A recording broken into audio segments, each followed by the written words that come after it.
Hi friends, welcome to Chennai Food. இன்னைக்கு நம்ம வீடியோல பாத்தீங்கன்னா independence day special sweet recipe எப்படி செய்யறதுன்னு பார்க்க போறோம். வாங்க பார்க்கலாம்.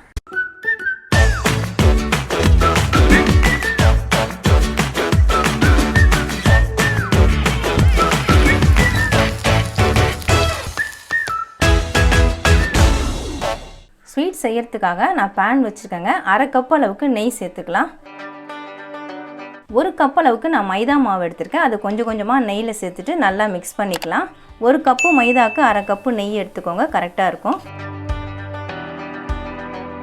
நெய்ல மைதா மாவு கலந்துட்டு ஒரு 1 நிமிஷம் போல நான் mix பண்ணி விடுறேங்க. பாருங்க நல்லா இறுகி வந்தது. இப்போ நல்லா இலகி வந்துடுச்சு.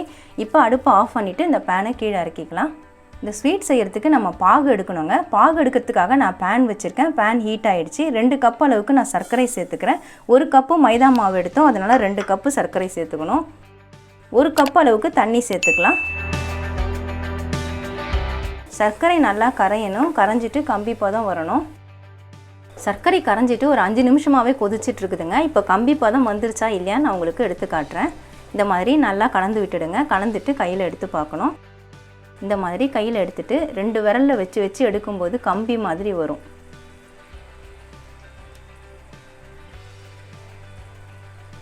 நடுவுல கம்பி மாதிரி வருது பாருங்க, இதுதான் கம்பி பதம்.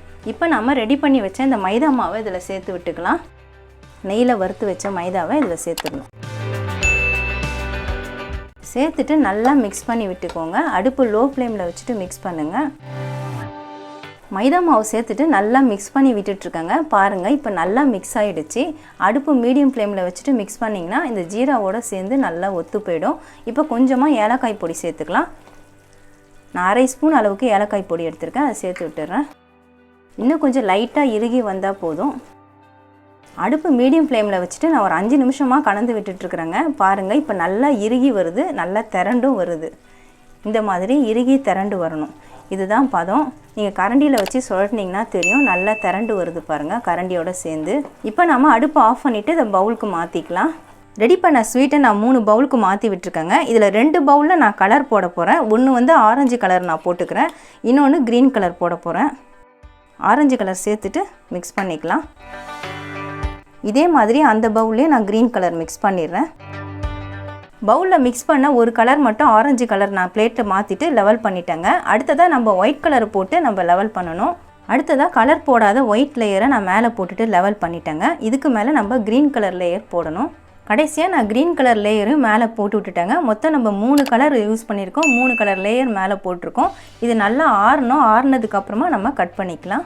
அவ்வளவுதாங்க, independence day special sweet ready ஆயிடுச்சுங்க. ரொம்பவே சூப்பரா ரெடி பண்ணிருக்கோம். நல்லா கலர்ஃபுல்லா இருக்கு, டேஸ்டியாவும் இருக்கும்.